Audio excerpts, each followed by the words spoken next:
In Rome's economy, it has limited mineral resources but has consistently increased its production of mineral imports like petroleum, iron ore, sulfur, mercury, and marble. The country is rich with deposits of natural gas. However, reserves are dwindling. Demanding energy requirements keep Italy dependent on oil. Cultivated hydroelectricity does generate some power, and there are several nuclear stations in the country. Roman industrial groups and environmental organizations have made a joint declaration to reduce the environmental impact of energy use, signed in December 1998. The declaration aims to reduce emission of carbon dioxide, improve electrical sector efficiency, diversify energy sources, reduce energy consumption in both urban and transport, and double production of renewable energy. The economy of Rome is characterized by the absence of heavy industry, but commercial activities, especially banking and the development of tourism, are extremely important to its economy. Universities, national radio and television, and the movie industry in Rome are also important parts of the economy. A phenomenon particular to Rome is the widespread incidence of double employment, people working two jobs. Traffic congestion and air pollution are two major problems in Rome. The vibrations from traffic and the pollution are endangering the city's fragile historic sites. The level of carbon monoxide in the air has reached dangerous levels and on occasion has led to emergency situations. Despite these problems, population has not been a serious problem in Rome. Many areas, in fact, have low density. The problem has been with expansion of the city to unpredictable parts of the surrounding areas. This has meant that the infrastructure and services for people moving into those areas has been inadequate. The metropolitan area of Rome has a population of about 3 million inhabitants and covers an area of 1,495 kilometers. About 65% of the population live in the city center, which has been defined by the local authorities as the area of concern for air pollution control. The city center includes archaeological and historical sites, business areas, and residential neighborhoods. A network of fixed air quality monitoring stations has been operating in Rome since January 1992 under the Regional Department of Environment. Unlike many cities in North America where pollution has many sources, mostly of industrial origin, pollution in Rome comes from car traffic. Many findings emphasize the importance of considering transportation in cities as a public health issue. There are many immigrants coming from all across the world to Rome. The population register of the city of Rome indicates that by far most foreign citizens come from the Philippines, followed by Romania, Poland, Peru, Egypt, China, Sri Lanka, and Bangladesh. In recent years, more and more immigrants are living in Rome with their families, including young children, posing a new challenge to the social and educational services.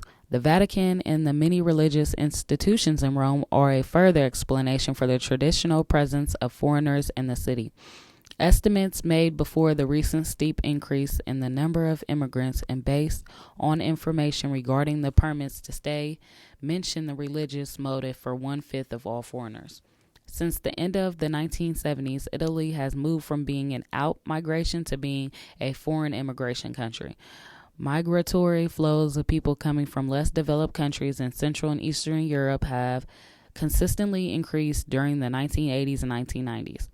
Since 1973 and 74, the traditional European receiving countries have changed their migration policies and halted new labor immigration. Rome for centuries has been the home of the Roman Catholic Church and the Bishop of Rome, otherwise known as the Pope. Despite the fact that Rome is home to the Vatican City and St. Peter's Basilica, Rome's cathedral is the Basilica of St. John Lateran, located to the southeast of the city center. There are around 900 churches in Rome in total, aside from the cathedral itself. In recent years, there has been a significant growth in Rome's Muslim community, mainly due to immigration from North African and Middle Eastern countries into the city.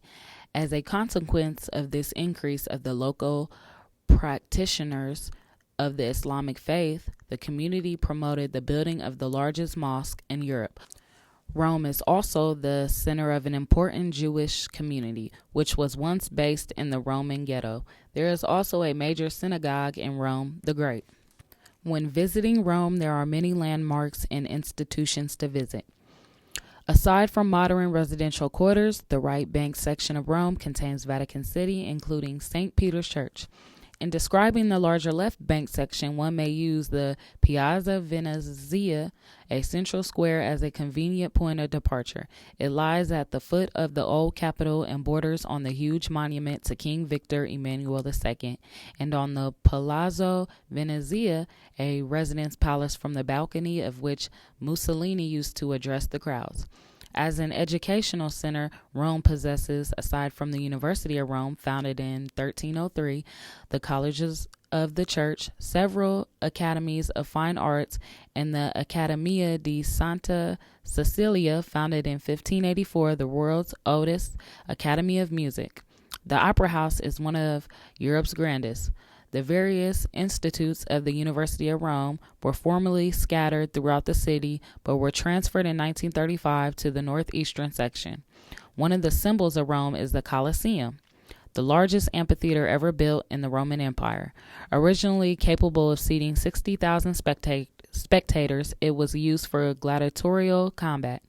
The building is circular with 3 ranks of huge granite Corinthian columns under a pediment opening into the rotunda under a covered concrete dome with a central opening to the sky. Almost 2,000 years after it was built, the Pantheon's dome is still the world's largest unreinforced concrete dome. The height and the diameter of the interior circle are the same, 43.3 meters. A rectangular structure links the portico with the rotunda. It is one of the best preserved of all Roman buildings. It has been in continuous use throughout its history, and since the 7th century, the Pantheon has been used as a Roman Catholic church dedicated to Saint Mary and the Martyrs.